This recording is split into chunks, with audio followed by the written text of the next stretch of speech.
Então, eu fiz a pergunta para a turma se o tema já tinha sido tratado, sustentabilidade, e é um tema que pode ser tratado em várias matérias, tá? Então, eu fiz uma aula, não está uma aula perfeita, é a primeira que eu faço desse tipo, tá bom? Mas eu acho que vai ser bem interessante para abrir os horizontes para vocês, no caso da sustentabilidade na construção civil, que é o que interessa para a gente, tá bom? Deixa eu apagar isso aqui. Bom, então, a sustentabilidade, ele, se eu não me engano, é um termo da engenharia ambiental, né? Ou da biologia, que assim, uma floresta, um sistema ecológico, né? Ele se retroalimenta, né? Ele se autossustenta. Então, se você tem uma floresta intocada, né, ou intocável, ela, ela fica ali eternamente, né? Não, se o homem não, com a sua ação devastadora não for até ali, aquela floresta vai subsistindo indefinidamente, né? As folhas caem, geram adubo, as plantas crescem, o sol trazendo energia, né? Então, a sustentabilidade é esse termo que trata disso, de você sobreviver, ter as ações humanas, sem você esgotar completamente a natureza, né? Uma coisa muito, digamos, simples de ver, mas nem sempre a gente está atento a isso, é você observar que tudo que existe, que a gente usa, um computador, um prato, uma porta que tem dentro de nossa casa, tudo, né, um celular, absolutamente tudo veio da natureza, né? Às vezes a gente não para pensar isso, olha assim, olha um carro feito de metal, cheio de lata, né? Aquele carro com óleo, com engrenagens, circuitos eletrônicos, mas aí se você para pensar, tudo veio da natureza, tá? Então, mas aí o termo sustentabilidade, digamos que tem sido um termo novo, né?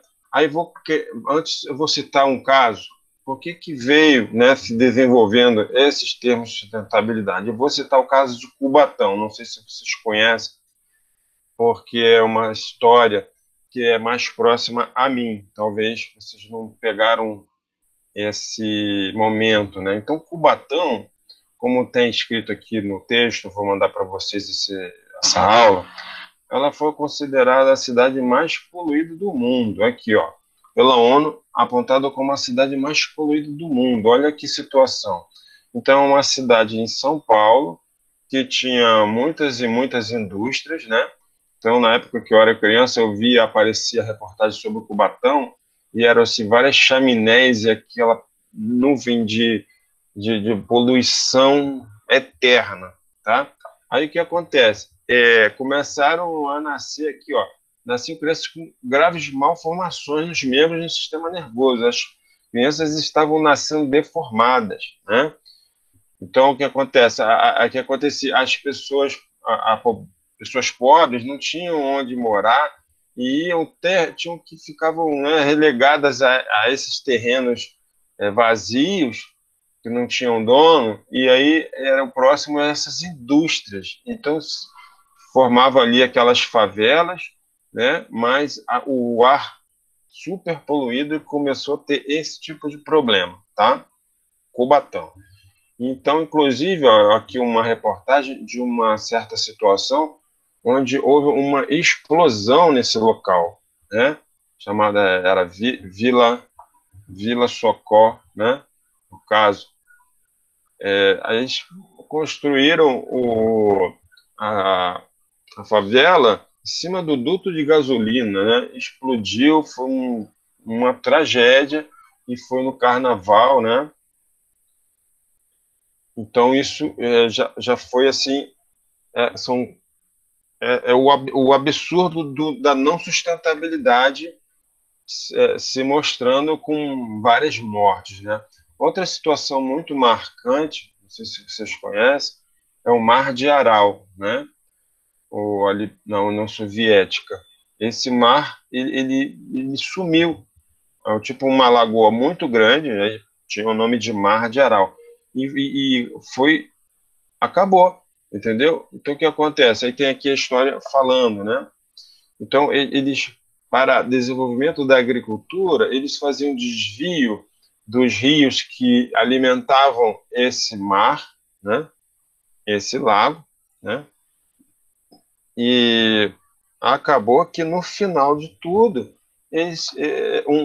um lago que oferecia pesca, né? A população se valia daquele lago para seu sustento. As próprias pessoas, não digo as pessoas em volta, mas as outras que estavam puxando água dos rios que alimentavam esse lago para a agricultura, acabaram com esse lago, né? Acabaram esse sustento da população mais próxima ao redor. Olha aqui a foto, né? Então, olha só, os barcos na areia. O lago foi secando, secando, e aí por descuido, por pessoas que não fizeram nada, ninguém se importou, aí ocorreu essa tragédia. Conseguiram modificar o mapa do mundo, não tem mais o Mar de Aral, né? Se tiver, um rasguinho assim, tá vendo? Bom, então para a aula de hoje eu só consegui colecionar esses dois eventos, mas certamente tem mais, né? De situações onde o homem agride a natureza, né? Então isso é a situação, né? Aí, mais recentemente, na Rio 92, houve um congresso falando sobre ecologia e sustentabilidade, sobre o clima do planeta, muito famoso, que foi a Rio 92. Diversos países do mundo vieram aqui no Rio de Janeiro em 1992 e fizeram aí diversos acordos sobre o clima, tá? Então, ele foi um marco muito importante nesse sentido. Antes da Rio 92, já vinham vindo alguns congressos, né? Se eu fizer um retrospecto, a gente vai ver que já existiam alguns encontros mundiais, então isso já estava sendo pensado, né? Aqui no Brasil, o máximo que trata do meio ambiente é o CONAMA, tá? E aí vamos ver aqui, ó, ele estabelece as diretrizes para a gestão ambiental no Brasil, tá? Então, no caso específico da Constituição Civil, tem a Resolução 307. Então, no caso da Constituição Civil, o problema da Constituição Civil em relação à sustentabilidade são os resíduos da construção, né? Até uma obra pequena que se faça, você aquele material, aquele entulho, onde vai jogar, né? É sempre uma coisa complicada, né? Então, essa resolução quer o quê? Disciplinar esses resíduos sólidos, como você vai descartar, tá?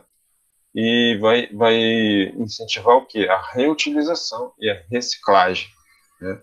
Como vocês sabem, a sustentabilidade tem 3 R's, né? Reutilizar, reciclar e esqueci. Você diminui o uso de coisas, né? Vamos lá. Bem, então existe a responsabilidade na Constituição Civil, né? Então ela pode se manifestar da seguinte forma: de não utilizar o trabalho infantil, tá? Foi criado o índice de desenvolvimento infantil e empresarial, tá? Então algumas empresas grandes vão recebendo pontos que vai aumentar o valor desse índice e vai dar mais valor para essa empresa, né? E deve ser oferecida oportunidades iguais às pessoas. Então, a sustentabilidade no início, ela estava preocupada realmente só com a natureza, com o clima, basicamente isso. Mas aos poucos foi se vendo que era importante incluir a sociedade na sustentabilidade. E aí foi incluído, então, essas questões sociais, em que uma grande empresa pode contribuir com a sociedade, no sentido de trazer mais oportunidades, aqui não tem, isso foi incluído, tá? Então, tem normas, essas normas aqui citadas, tá? Apresenta orientações para a gestão, no caso que eu falei, da responsabilidade social, tá? Bom, aí a responsabilidade ambiental na construção civil também se manifesta através de campanhas de consumo consciente. Aí tem campanhas que eu não conhecia e só passei a conhecer quando preparei essa aula, né? Então tem a campanha Saco é um Saco, que visa o quê? Que você possa descartar o saco plástico no local correto. Nota verde para veículos que passam a andar regulares, né? Que não tragam um motor regulado, ele polui menos, né? Eles criaram o portal de contratações públicas sustentáveis, tá? Então é um local onde você tem as empresas que se preocupam com isso, né? Lá separadas já. Então, se eu sou um empresário e eu quero tratar de uma obra que eu vou fazer, né? E aí eu quero contratar uma empresa que se preocupa com isso, eu vou nesse portal, tá? Tem tipo uma ação na Bolsa de Valores que foi criada, ISE Bovespa, tá? Que valoriza essas empresas por meio de ações de Bolsa de Valores, tá? E foi criado também o selo Procel. Hoje em dia a gente compra fogão, uma geladeira, vem aquele selinho, né? Para você saber se está comprando um produto que não polua muito o ambiente, que seja eficiente na parte de energia, tá? O programa Minha Casa Minha Vida, ele diz que apoia a energia solar. Eu ainda não vi nenhum exemplo, mas isso aí é uma intenção que eles têm, né?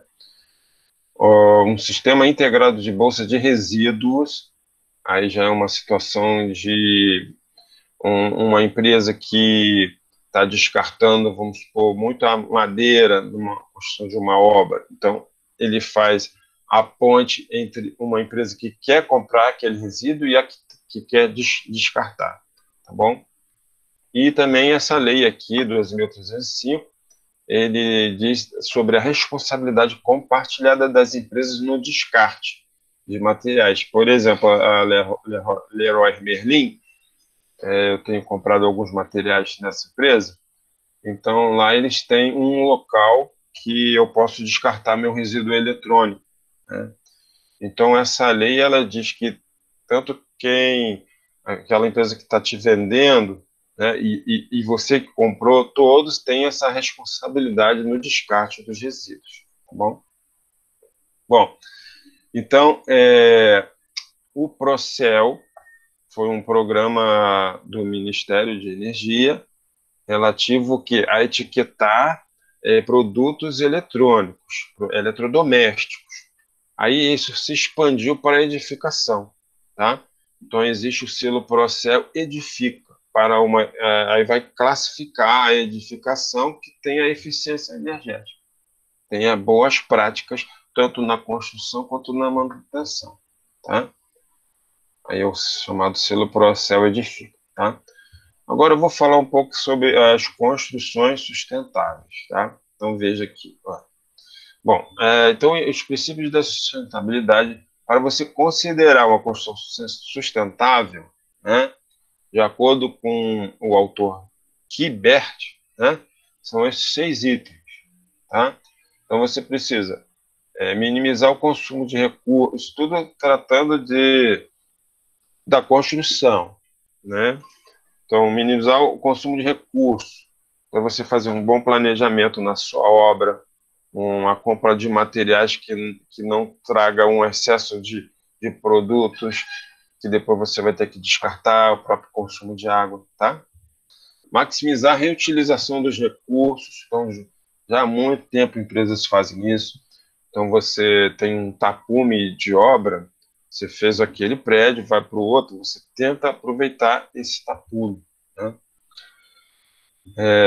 Utilizar recursos renováveis e recicláveis dentro da obra, né, na medida do possível. Aí, aí eu teria que ter mais exemplos para dar, né? Mas, enfim, os materiais que se usam na obra, tentar fazer o reaproveitamento, né? Proteger o ambiente natural, não há muito o que explicar, é você não devastar além do necessário, né? Criar um ambiente saudável não tóxico, aí no caso do manuseio de produtos, se houver algum produto tóxico, se manusear com critério, com cuidado, né? Fomentar a qualidade ao criar um ambiente construído. Aí já está tratando da qualidade em geral, né? Bem, aqui, aí você tem, se for na internet, você vai ver várias figuras como essa, né? Do que teria uma construção sustentável, né? Então, ela teria um telhado verde, né? Um aquecedor com energia solar, uma cisterna para reutilização da água. Então, aqui em casa, quando eu lavo roupa, eu olho se primeira ou segunda água de lavagem, vai aquela água quase limpinha, fico olhando assim, muita água desperdiçada, sabe? Mas aqui onde eu moro é uma construção antiga, né? Mas uma construção nova deve se preocupar com isso, né? O sistema de reaproveitamento de água. Que essa água que uma água de lavagem, que não seja com muito sabão, ela pode ser despejada até com sabão, né? Porque o sistema ele vai limpar essa água, o sistema de reuso. Aí pode se jogar num jardim, né? Tinta de terra, isso talvez você nunca tenha ouvido falar. Isso é uma coisa aí que eu tenho muito interesse em aprender isso. Eu gosto de pintura, né? Se eu tivesse tempo, eu seria pintor. Então, você tem condição de ter a tinta de terra, ela pode ser usada até para sua pra própria casa, né? É uma mistura, você mistura a própria terra com cola, algo assim, tá? Telha de vidro, no caso assim, para você obter a iluminação natural e usar menos energia, tá? As árvores frutíferas, árvores para dar sombra e árvores para alimentação também, é uma questão sustentável, porque se você consegue produzir parte da sua alimentação dentro de casa, você descarrega a sociedade desse trabalho, né? Aqui ele tem coleta seletiva do lixo e composteira. A composteira, ela pega os resíduos orgânicos e vai criando uma terra, tipo um adubo que você usa na sua própria casa, né? Chama sistema de compostagem. E aberturas bioclimáticas. Aí tem a ver com própria boa localização de janelas e de aberturas para a ventilação, tá bom? Aqui uma outra situação, deixa eu ver se tem algo diferente. Aqui ele está citando catavento, placas solares, né? Banheiro seco, que aí ele usa menos água, né? Recolhimento da água da chuva, bem interessante. Teto verde, coleta seletiva de lixo, uma estação de tratamento de esgoto.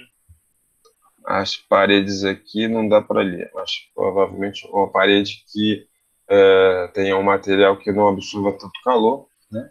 Uso da bicicleta e alimentos orgânicos. Então, aqui duas casinhas com ações sustentáveis, tá? Agora vamos ver aqui, ó, técnicas alternativas. Eu vou apresentar só de casas de bambu, tá? Então, o bambu é um material incrível para a construção civil. Ele é pouco usado, deveria ser mais incentivado.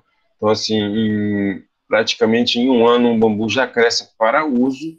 Isso é uma coisa espetacular, tá bom?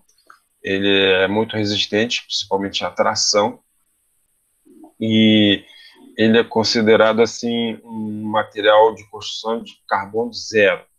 Então, quer dizer, que é isso? Você para você fazer, por exemplo, um saco de cimento, né? Como que não sei se vocês já viram, né? Um, um local que faça o cimento, né? Então vai exigir o quê? Uma máquina que vai usar um óleo diesel, aí já está jogando o quê? O carbono para a natureza. Aquela máquina corta a pedra do morro, em pequeno, aí depois alguém corta em pequenos pedaços, joga num grande liquidificador gigantesco, aquilo ali bate, bate, bate, a pedra, aquela pedra toda, e vai virar um pó. Esse pó é o cimento, tá? Então o cimento é pó de pedra, tá? Então, na confecção do cimento, você sobrecarrega a atmosfera, você joga carbono para a atmosfera, tá? E isso é ruim, tá? Então, o bambu, ele é um sequestrador de carbono, porque para ele crescer, né, ele se utiliza do carbono que está no ar. Então, ele retira o carbono da natureza, tá? Então, algumas técnicas de algumas situações que fazem os materiais de construção, eles jogam o carbono para a natureza, que é o caso do cimento que eu falei, né? Então, existe um carbono jogado para o ar, né? Então, você tem o bambu, é o contrário, ele tira o carbono do ar, entendeu? Então, por isso que é um elemento chamado de carbono zero, tá? Isso é muito incrível, o bambu. Tá? Aí tem essa página aqui que tem o vídeo que eu capturei aqui essas telas. Então eles, dentre muitos projetos que existem, eu encontrei esse. Ele usa o bambu e a garrafa PET. Então interessante a utilização da garrafa PET, que também é um material que tem um descarte difícil, né? Então aqui ele junta os vários varas de bambu e a garrafa PET. Ele utiliza esse tipo como é que fala que é negócio de que mulher usa, secador de cabelo, né? Então ele joga um ar com uma alta temperatura e a garrafa PET encolhe e gruda ali o bambu, entendeu? Aí depois eles vão e jogam concreto, vão formando esses painéis, tá vendo? E aí faz painéis tipo paredes, tá? Eu não vou botar aqui o link, não, eu até posso botar, deixa eu ver aqui aqui já tô já no final da aula. Deixa eu ver se eu abro aqui o link e aí vocês vejam, vocês veem. Vou ver aqui, só para a gente então finalizar a aula, podemos ver esse vídeo é só 3 minutos, mas o som não sai, né? Então, vamos ver aí. Eu vou adiantar aqui. Ó, Professor, o som tá muito baixo. Não dá para ah, ouvir nada praticamente. não, tranquilo. Depois no link você vai ver por conta própria, tá? O Tá som bom. fica baixo mesmo.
Aí um teste de resistência do bambu. Esse cara de azul, ele fez doutorado, então ele trouxe essa técnica para o Brasil.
Ele está falando que é um projeto da universidade que eles, depois dos testes, vão propor ao poder público que financie esse projeto para construções populares, tá bom?